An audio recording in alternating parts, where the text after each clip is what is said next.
Olá, pessoal! Bom, então, mais uma semana com aula de biologia. A gente vai continuar falando sobre metabolismo energético. A gente começou a falar sobre isso na semana passada.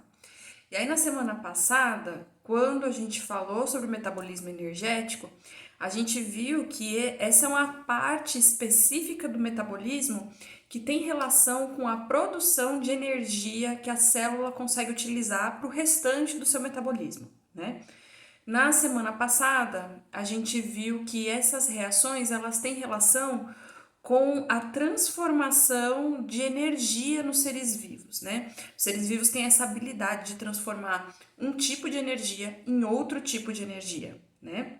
Então, na última aula, a gente viu um processo do metabolismo energético dos seres vivos, que é a fotossíntese.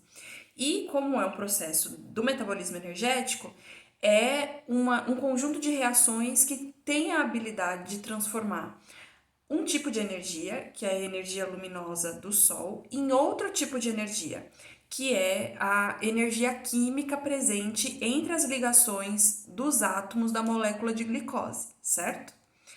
Só que a gente também viu na semana passada que apesar dos produtores terem essa habilidade, eles não conseguem usar diretamente a energia luminosa do Sol nas outras reações do metabolismo, né? Ela só consegue utilizar essa energia para a produção de moléculas orgânicas, como é o caso da glicose e outras moléculas orgânicas. Para que tanto produtores quanto consumidores consigam usar essa energia química presa dentro da estrutura da glicose, é necessário que haja um outro processo metabólico do metabolismo energético, que é a respiração celular. A gente começou a falar um pouquinho sobre respiração celular na semana passada, mas hoje a gente vai ver de forma mais aprofundada do ponto de vista do metabolismo, das reações químicas que acontecem dentro dos seres vivos que permitem a eles extrair essa energia química de dentro da molécula de glicose e passar essa energia para a energia química presente na molécula de ATP, que é uma forma de energia química que a célula consegue utilizar melhor aos poucos e é a forma de energia reutilizável pela célula, né? A moeda energética dos seres vivos é o ATP. Então, essa vai ser uma outra aula que eu não vou mentir para vocês, vai ser um pouquinho pesada, tá? Um pouquinho mais difícil. Então, eu vou pedir para vocês uma atenção especial. E se vocês tiverem qualquer dúvida, tanto sobre o metabolismo energético como um todo, como sobre fotossíntese ou sobre respiração celular, a gente tem atendimento, né? Toda terça-feira, das 11 ao meio-dia, lá no Discord, beleza? Então tá bom. Então, para a gente falar um pouquinho mais sobre respiração celular, a gente precisa entender a relação entre o que é a respiração celular, algo que acontece dentro da célula, e o que a gente comumente, normalmente chama por respiração.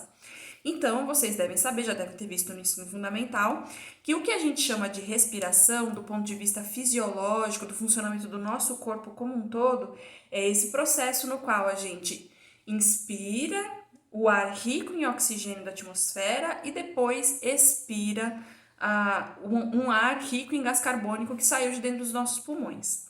Mas para onde vai esse oxigênio que a gente absorve na inspiração e de onde vem esse gás carbônico que a gente põe para fora na expiração? Bom, o processo de respiração fisiológico, o que acontece? Quando a gente inspira o ar rico em oxigênio, esse ar vai para os pulmões e os pulmões eles têm uma relação muito próxima com o nosso sistema circulatório, com o nosso sangue. Então, esse oxigênio vai para o nosso sangue, o sangue vai circular por todo o nosso corpo e vai entregar esse oxigênio para todas as nossas células, todas, o nosso corpo inteiro, né? Nenhuma célula fica sem esse oxigênio, né? As nossas células vão usar esse oxigênio combinado com a glicose dos alimentos para fazer a respiração celular, esse processo de transferência da energia química da glicose para a produção de ATP, e nesse processo vai acontecer produção de dióxido de carbono, CO2. O sangue também vai recolher esse CO2 que foi produzido por todas as nossas células, deixar esse CO2 dentro do nosso pulmão e na expiração a gente coloca esse gás carbônico para fora, ok? Então, O que a gente observa no nível do organismo, quando a gente pensa em respiração, é algo que existe para alimentar cada uma das nossas células com o que elas precisam para poder produzir energia e para a gente se manter vivo, e para retirar o que é um produto que não pode permanecer dentro do corpo, né? O dióxido de carbono ou gás carbônico não pode ficar acumulado dentro do nosso corpo, precisa ser retirado. Então, o que a gente observa nesse nível maior do organismo é o processo da respiração fisiológica, mas ela só existe, só acontece por conta de uma necessidade das nossas células, que é a respiração celular para produção de energia na forma de ATP, tá? E lá dentro das nossas células, de cada uma das nossas células, o que acontece para essa energia poder ser produzida? Bom, então a gente já viu que as nossas células são compostas de muitas organelas membranosas, e a organela responsável pelo processo de respiração celular são as mitocôndrias, tá? Então as mitocôndrias, elas são a central energética das células. É lá que esse conjunto de reações químicas que vai permitir a produção de ATP a partir da quebra da glicose vão acontecer, tá? Lembrando que não é só na célula dos animais ou na célula dos consumidores que a gente encontra mitocôndrias. A gente também encontra mitocôndrias na célula vegetal, que é um produtor que faz fotossíntese, né? A gente não pode confundir as coisas, tá? Os produtores, as plantas, fazem fotossíntese, mas elas também precisam fazer respiração celular. Então, elas também têm mitocôndrias, onde vai acontecer a quebra da glicose que elas produziram na fotossíntese para a produção de ATP, que é a energia útil para a célula, ok? A gente precisa dar uma analisada de novo na estrutura da mitocôndria, assim como a gente fez com o cloroplasto, porque a mitocôndria ela é muito parecida com o cloroplasto, né? Ela também tem duas membranas, uma membrana externa e uma membrana interna, né? E assim como a fotossíntese, a respiração celular também é dividida em várias etapas. E cada etapa vai acontecer num lugar diferente. Então, por isso que a gente precisa conhecer a estrutura da mitocôndria, tá? Então, como eu já tinha comentado, ela tem uma membrana externa que é lisa, que está em contato com o citoplasma da célula. E tem uma membrana interna que é toda dobradinha, né, sobre si mesma, formando essas ondas, essas curvas, que a gente chama de cristas mitocondriais, tá? Entre a membrana externa e a membrana interna existe um espaço. Esse espaço é chamado de espaço intermembranar, tá? E no meio aqui, né, no recheio da mitocôndria, a gente tem a matriz mitocondrial. Cada etapa da respiração celular vai acontecer em um lugar diferente, por isso que a gente precisa conhecer essa estrutura. Uma outra característica interessante da mitocôndria, que ela compartilha com os cloroplastos, é que essa organela tem um DNA circular próprio e independente do DNA do núcleo, né? Tanto os cloroplastos quanto as mitocôndrias têm essa molécula de DNA independente do núcleo, beleza? Então tá bom. Então, agora, pensando de uma maneira bem geral sobre a respiração celular, a gente tem que a central de produção de energia na respiração celular é a mitocôndria, mas o processo de respiração celular começa fora da mitocôndria, tá? Começa no citoplasma.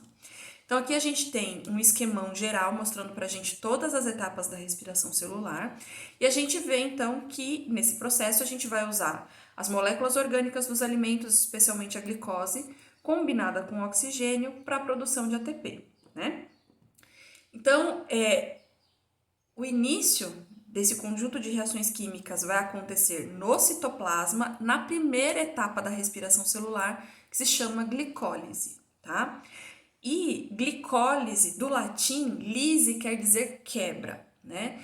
E glico é da glicose. Então, nessa primeira etapa, o que vai acontecer é exatamente isso, é a quebra da glicose. Nessa quebra, a partir de uma molécula de glicose, a gente vai ter duas moléculas de piruvato, tá? Não precisa se desesperar, eu vou explicar com detalhe cada uma dessas etapas daqui a pouco, tá? Esses piruvatos, aí sim, entram na mitocôndria, tá? Lá dentro da mitocôndria, esse piruvato, ele vai ser transformado em uma outra molécula chamada acetil-CoA. E esse acetil-CoA entra no ciclo de Krebs. O ciclo de Krebs acontece dentro da mitocôndria, na matriz mitocondrial. E ele é bem parecido com o ciclo de Calvin que a gente viu na fotossíntese. Só que ao invés de ele fixar gás carbônico, né, pegar CO2 e fixar, né, grudar essas moléculas umas nas outras formando a glicose, a gente vai fazer o contrário agora. A gente vai pegar a molécula de glicose com seus carbonos e vai desmontar ela formando gás carbônico, tá? É o contrário do que acontece no ciclo de Calvin, mas também é um conjunto de reações circulares, tá? Tudo aquilo que foi produzido na glicólise e no ciclo de Krebs é encaminhado para a terceira e última etapa da respiração celular, que é a fosforilação oxidativa, tá? Ou cadeia respiratória. Nesse processo, o que a gente vai ter vai ser a maior parte da produção do ATP, da energia útil para a célula. E a gente também vai ter bastante formação de água nessa etapa, tá? Então, quando a gente está falando de respiração celular, a gente está falando de 3 etapas. E a gente vai começar a observar com mais detalhe a primeira etapa, que é a glicólise. Então, como o nome diz, a gente vai ter quebra da glicose. Então, a glicose ela é uma molécula com 6 carbonos, certo?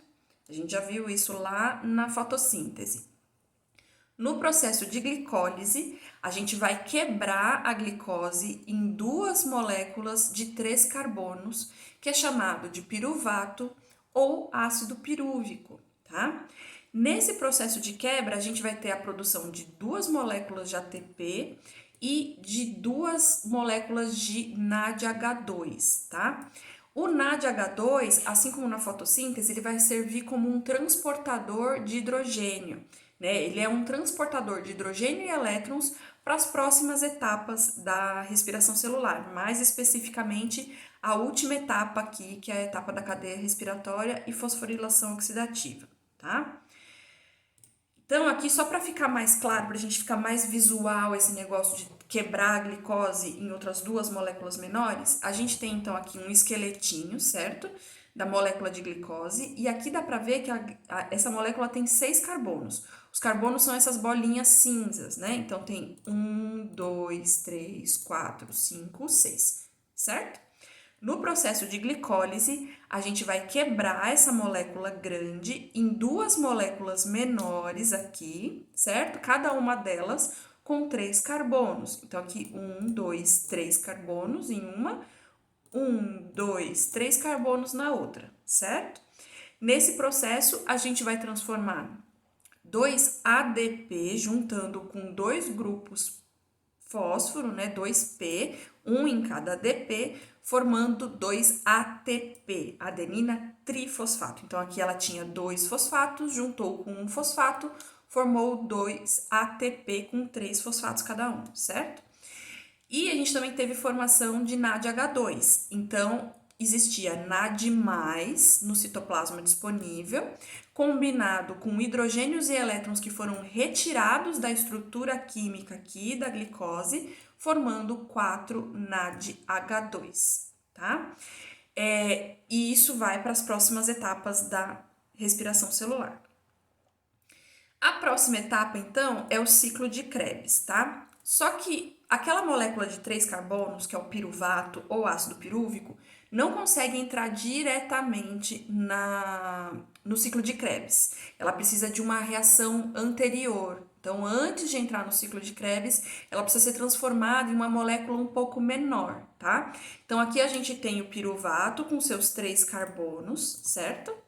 E ele vai passar por uma reação química que vai combinar essa molécula com uma outra moléculazinha pequenininha chamada coenzima A ou CoA, tá? Nessa combinação, a gente vai ter mais produção de NADH2 e também produção de uma molécula de gás carbônico. Por que que esse gás carbônico foi formado? Porque neste processo a gente reduziu essa molécula de 3 carbonos para uma moléculazinha menor de 2 carbonos, que é chamada de acetilcoenzima A ou acetil-CoA, tá? Então, aqui, ó, essa molécula passou de 3 para 2 carbonos. Cadê aquele terceiro carbono? Tá aqui, ó, no gás carbônico que foi liberado como produto, tá? Aí sim, agora na forma de acetil-CoA, a gente vai ter o início do ciclo de Krebs, tá? Que é um conjunto de reações químicas cíclicas que vai terminar de quebrar o acetil-CoA. Então, o acetil-CoA não tem dois carbonos? Agora, nesse processo cíclico de reações químicas, a gente vai ter a liberação de mais duas moléculas de gás carbônico por acetil-CoA, quebrando, né, essa molécula totalmente, né? E aí, então, a gente vai conseguir terminar de desmontar a molécula de glicose, que antes era 6 carbonos, virou duas de 3 carbonos, duas de 2 carbonos, e agora essas duas moléculas de 2 carbonos vão passar pelo ciclo de Krebs, uma de cada vez, terminando de liberar esses carbonos da glicose e com isso produzindo NADH2, FADH2, que é uma outra molécula transportadora de hidrogênios e elétrons, muito parecida com NADH2, tem a mesma função, e um pouquinho de água, e principalmente gás carbônico, certo? E aí, nesse processo, a gente vai terminar de desmontar a molécula de glicose. Apesar da gente ter um pouquinho de produção de ATP, tanto lá na glicólise como aqui no ciclo de Krebs, né, que também é chamado de ciclo do ácido cítrico,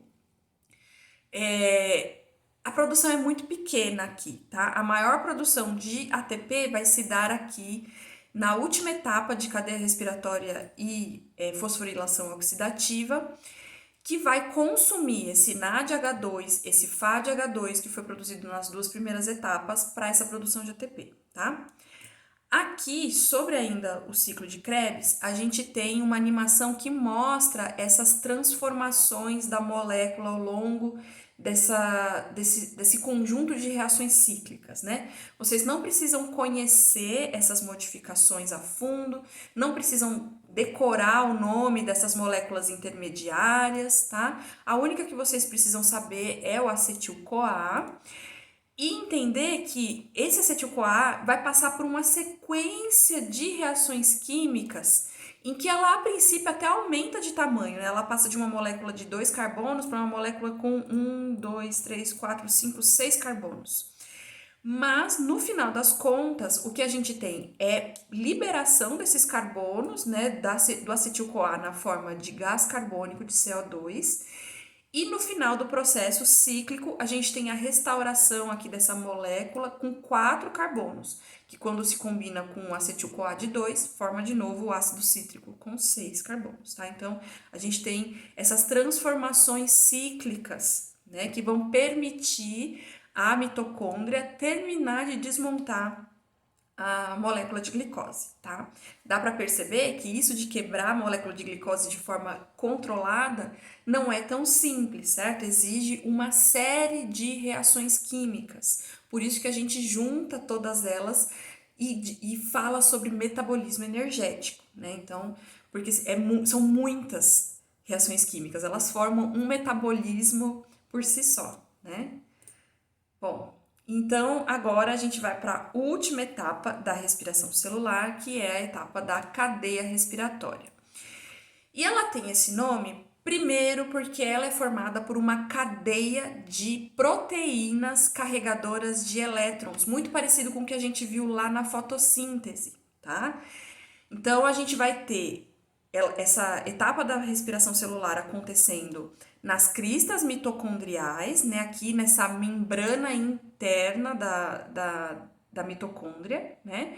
E nessa membrana a gente vai ter uma sequência de várias proteínas que conseguem lidar com a energia excessiva de elétrons de alta energia, elétrons excitados, né?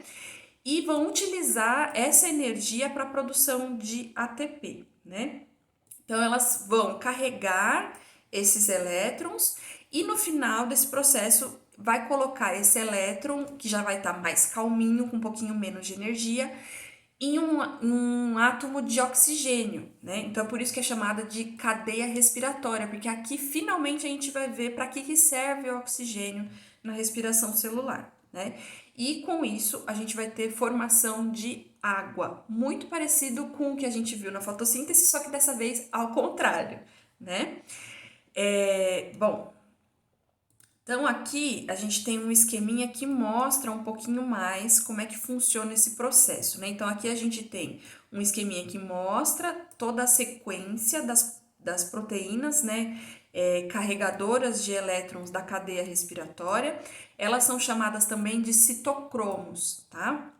Bom, então, nessa etapa da respiração celular, o NAD e o FADH2, quando encostam nessas proteínas, essas proteínas têm a habilidade de roubar o elétron do NAD e do FAD, e quando elas roubam esses elétrons, elas começam a bombear íons hidrogênio, que o NAD e o FAD estavam carregando, para o espaço intermembranar, aquele espaço que existe entre as duas membranas da mitocôndria, né? Nesse processo, então, acontecem dois fenômenos. O primeiro é o transporte deste elétron ao longo do citocromo, certo? Com uma diminuição da energia livre desses elétrons. Esses elétrons vão ficando mais calminhos. No final, no último citocromo lá, a última proteína da cadeia respiratória, esse elétron já vai estar bem mais tranquilinho, bem mais calmo, e ele é doado para o aceptor final de elétrons da respiração celular, que é o oxigênio. Então, o oxigênio é o último a receber esse elétron, né? Quando ele recebe esse elétron, ele vai se combinar com hidrogênios que estão disponíveis na matriz mitocondrial e vai formar água, tá? Então, esse é um processo. Qual que é o outro processo que começa a acontecer? À medida que essas proteínas começam a bombear íons H+ para o espaço intermembranar, a gente vai ter uma diferença de concentração, onde o espaço intermembranar vai estar mais concentrado de íons H+, e a matriz mitocondrial, a parte de dentro da mitocôndria, vai ter uma concentração menor de íons H+. E a gente já viu lá em difusão que quando a gente tem uma diferença de concentração de soluto, né, com uma membrana no meio, a gente tem a tendência da passagem por difusão, sem gasto de energia, desses íons hidrogênios, né, do lugar onde está mais concentrado para onde está menos concentrado.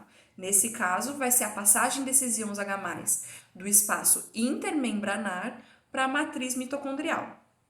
Só que os íons H+, eles não conseguem atravessar em qualquer lugar dessa membrana, né? Só tem um lugar por onde elas conseguem passar, que é uma enzima, uma proteína especial chamada ATP sintase.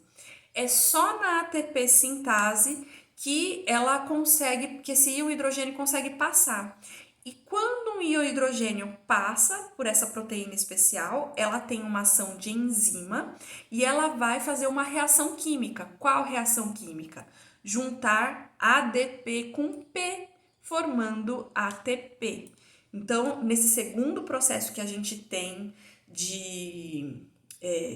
durante a cadeia respiratória, a gente vai ter a produção de ATP por um fenômeno chamado fosforilação oxidativa. Por que chama fosforilação oxidativa? Porque a gente está fosforilando o ADP, a gente está dando um fósforo para o ADP para produzir ATP, certo? Então é fosforilação. E ela é uma fosforilação oxidativa porque ela depende da presença de oxigênio para acontecer. Se não tiver esse oxigênio para receber os elétrons no final da cadeia respiratória, nada disso consegue acontecer, né? Então, por isso que essa produção de ATP na cadeia respiratória é chamada de fosforilação oxidativa, tá? Essa é a parte mais complicada da respiração celular. E eu peguei uma animação, né, de um estúdio de animação científico americano e traduzi tanto a narração quanto as legendas para vocês e coloquei como um vídeo extra aqui no Moodle, tá? Então, essa semana tem 3 vídeos. Esse é um videozinho curtinho, é um videozinho de 1 minuto e meio, que dá uma visão melhor disso que está acontecendo aqui durante a cadeia respiratória. Tanto essa diferença de concentração dos íons H+, quanto a fosforilação oxidativa, a produção de ATP, tá? Então, dá uma olhadinha nesse último vídeo, se precisar depois volta aqui nessa explicação, que aí fica mais claro. E óbvio, né, eu tô sempre disponível para vocês no Discord e também no horário de atendimento lá no Discord também, tá? Bom, então agora para resumir esse processo da respiração celular, o que acontece na respiração celular? Ela acontece em 3 etapas. A gente tem a primeira etapa, a glicólise, a segunda etapa, o ciclo de Krebs ou ciclo do ácido cítrico, e a terceira etapa, que é a cadeia respiratória com fosforilação oxidativa, certo? Na primeira etapa, que é a glicólise, a gente vai ter a quebra da glicose, que é uma molécula de 6 carbonos, em 2 piruvatos, que são 2 moléculas de 3 carbonos cada um, certo? Nesse processo, a gente vai ter a produção de 2 ATP, 2 NADH2 e 2 águas, tá?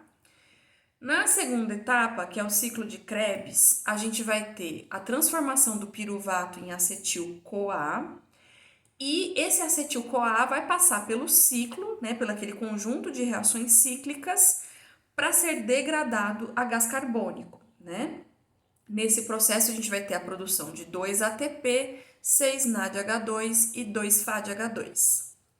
Na terceira etapa, a gente vai usar a energia dos elétrons carregados tanto pelos NADH2 quanto pelos FADH2 para a produção de energia, né? A gente vai usar tanto os elétrons quanto os hidrogênios que eles estão carregando.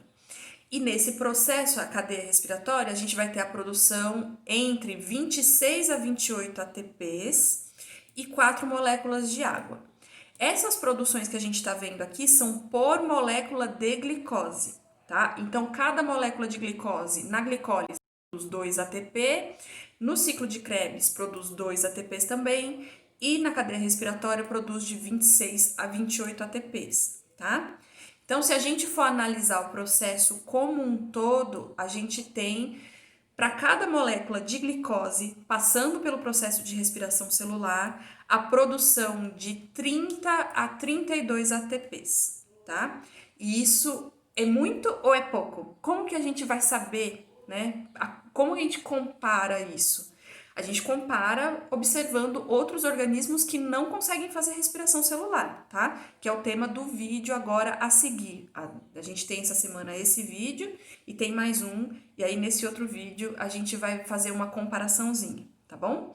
Mas eu já posso adiantar para vocês que é bastante, tá? Para cada molécula de glicose, a gente consegue aproveitar aí muito daquela energia química que existia originalmente, tá? Bom, então, da mesma forma como a gente consegue resumir a fotossíntese numa equação geral, a gente também consegue resumir a respiração celular em uma equação geral, tá? Na equação geral da respiração celular, a gente tem a quebra de uma molécula de glicose, ao ser combinada com 6 moléculas de oxigênio atmosférico, O2, resultando em 6 moléculas de CO2 e 6 moléculas de água, e nesse processo produzindo energia útil para a célula na forma de ATP, que é aí entre 28 e 32 moléculas de ATP, tá? Se a gente for comparar com a equação geral da respiração celular com a equação geral da fotossíntese, a gente vai ver que elas são muito parecidas, né? Que na fotossíntese a gente tem como reagentes 6 moléculas de gás carbônico e 6 moléculas de água, tendo como produtos uma molécula de glicose e 6 moléculas de oxigênio.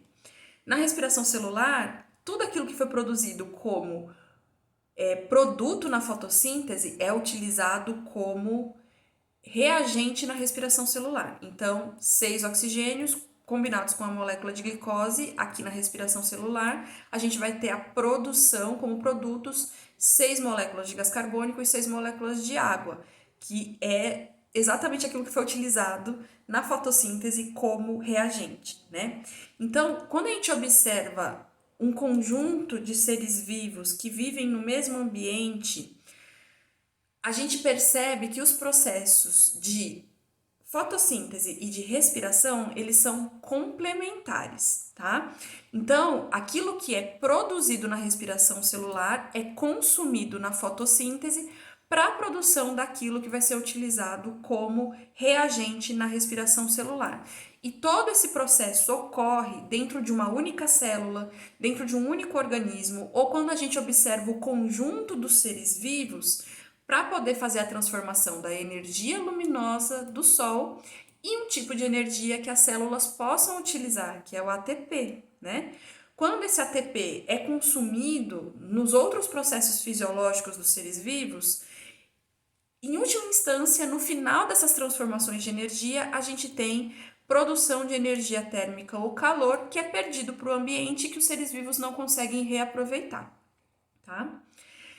Aí vocês podem me perguntar, poxa professora, mas você falou que as plantas também têm mitocôndrias. Isso quer dizer que este processo como um todo pode acontecer num grupo de vários organismos vivos, mas acontece dentro de uma única célula da planta, não é?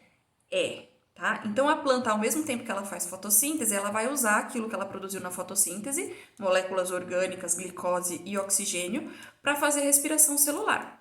Então, como é que os consumidores conseguem moléculas orgânicas e oxigênio para poder fazer a sua própria respiração celular, já que eles não fazem fotossíntese?